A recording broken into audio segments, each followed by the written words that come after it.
Hey Matthew, thanks for taking the time here. Just if you could sum up, it seemed like you really shored up depth at a few positions while not giving out long-term contracts with the hefty AAVs. Did you essentially hit your goals here today? Yes, we wanted our we wanted to we wanted to get Tony D'Angelo done. Uh Tony, you saw it last year. He played really well when he came here. He can run a power play. So we're excited to bring him back at a number that makes sense for us and the term that makes sense for us. And then we wanted to bring a bit of talent up front, especially to help the power play. And that's what Jonathan Drouin is going to do. Like he's an elite power play player. He can bring some offense. He'll play in our top six and some veteran guy too, without being without committing to too much term. So it's a 2-year contract for Joe Drury. So he fits a need we had, and obviously we want to improve the power play from last year. He's definitely a very good power play player, and our new coach Ray Bennett had him in Colorado last year, so he actually knows his strength, also how to use him on the power play. And David Riddick, we just wanted to get more depth at goalie. So I wasn't ready to commit some long term to some of the players that were out there at this time in our where our team is. And yeah, that's what we did today. We're very happy, and soon you'll see some announcement on 2-way contracts also to increase our depth and also help Bridgeport. Varley spoke optimistically at breakup day that he thought he'd be ready for training camp. You've indicated his rehab is going well, but bringing in Rittich, he's an NHL goalie. So, is there some concern as to whether Varley is going to be able to contribute, especially early in the season here? No, you saw it last year. I mean, the goalies this team used, so you never have enough goalies. Uh, the rehab's going well, but we still have to prepare in case something happens, right? So David is a veteran around the NHL. He's a very capable NHL goalie, so we're excited to have him and increase our depth in net. Ethan Sears, New York Post. Hey Matthew, thanks for doing this. I'm just curious, looking at the depth you guys have on the wing now, does that maybe give you an opening to move Matt Barzal back over to center? Well, like I said last time, the beauty is with Matt and even Joe. Joe has played some center before, Joe Drouin. So having flexibility with your players that can play various positions is an asset to the team. Because let's face it, during the year, you'll have injuries. So the more guys that can play center and then move to the wing, and the more combinations you can do, because at times during the year, there's some combinations that don't work. And listen, I come from Tampa that sometimes John Cooper would separate Braden Point and Nikita Kucherov. As good as they are, sometimes you just need some time away before coming back. So it just gives us more options. So that's the reality of it. Like Joe brings a need, but again, he has that flexibility to play both positions. And the same with Matt. I think it's a big asset for a team when you have players that can play that are not pigeonholed into one position. Steve Wino, AP.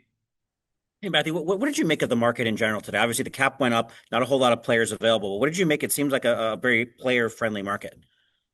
Well, that's why you have to stay disciplined in what you do. I mentioned it earlier. Like it's not because you have the cap space, you have to spend it all if you don't feel it's an appropriate way to spend your money because you always have to, whenever I sign guys and I look at the cap, I'm always looking 2, 3 years ahead also to make sure that we don't, sometimes you might feel, oh, you have great cap space 1 year and then you have 3 guys the next year coming out of entry level and their salaries go up and then you maybe you don't care about this year, but next year you handcuff yourself. So there's a little planning like that we have to do. So, like I said, I didn't go into the big term. A lot of the term guys actually re-signed with their team. You've noticed the last few days. So just like we did with Alexander Romanov, we're really excited to have a 25-year-old signing an 8-year deal with us. So we're getting his prime years of his career with us. So I think you saw a lot of teams did that with their players, and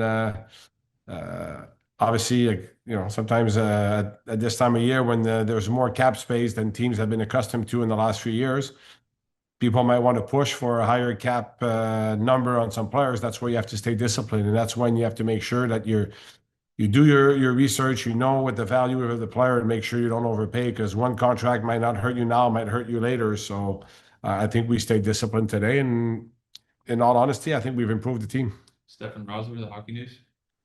You just mentioned Romanov. Just why was it important for you to sign him long term? What about his game really fits the kind of mold you're trying to build here? Well, if you saw a bit with the players we drafted this weekend, we want to have competitors, guys that will play hard, will compete. And Romy is exactly that type of player. And not only that, he's 25 years old. So, it's one thing to do term when the guy's 30 or 30, 31, but now we're like the defensemen, their prime years are 24 to 32, 33. That's the prime years of most players in the NHL. So right now with that 8-year deal, we're getting all these prime years. The cap's going to go up. So I think he's happy securing I would say his future probably with this contract. And for us, we have cost certainty on a player for the next 8 years as our team keeps improving and our younger guys that we drafted this weekend start coming in. He's a veteran guy that plays hard, he hits. So he's an important part of our team. So we're excited to have him have that cost certainty for the next 8 years. Joe Pantorno, AM New York. Hey, Matthew, thanks for doing this. Do you think in the right setting, under the right tutelage, there's another level to Jonathan Drouin's game that can be unlocked? Thanks. Definitely. Like we've seen him before. Actually, he played, I think he has like 93, 94 points in his last 110 or 115 games. I'm not sure the exact numbers. So like he's almost producing at zero point 0.8 points a game since he's gone to Colorado. So he had a tough time at the end in Montreal, but he's been actually a very good player in Colorado. He's had great years before. And like we're really excited. He really fits what we need right now. We need a guy that can move the puck on the power play, a guy that can play top six with guys like Bo Horvat who likes to shoot. Like Joe's a great passer, so he fits our need right now and will help us right away. Russell Macias. First, thanks for doing this. Just wondering if there's anything close or talks are going well with the RFAs at this point.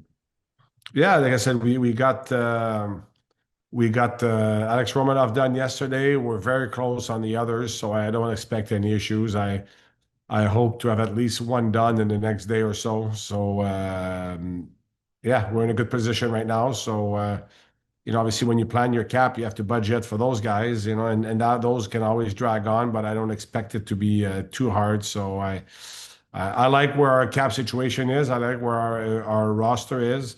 But throughout the summer, it doesn't mean that you don't keep calling around and see if there's a way to improve your team. And without saying that I'll be able to do that right away. But if there are opportunities, it's for me to have the opportunity and have the flexibility to do something to improve the team. And I think we've built that even in our cap situation or our roster. So I think we have some flexibility. Back to Andrew Gross Newsday. I was just curious whether you saw any of your other UFAs returning. I know you signed D'Angelo today. I think Perunovic went someplace. You've got Riley and Hudson Fasching. I was, wondering if any of the other UFAs could be expected back.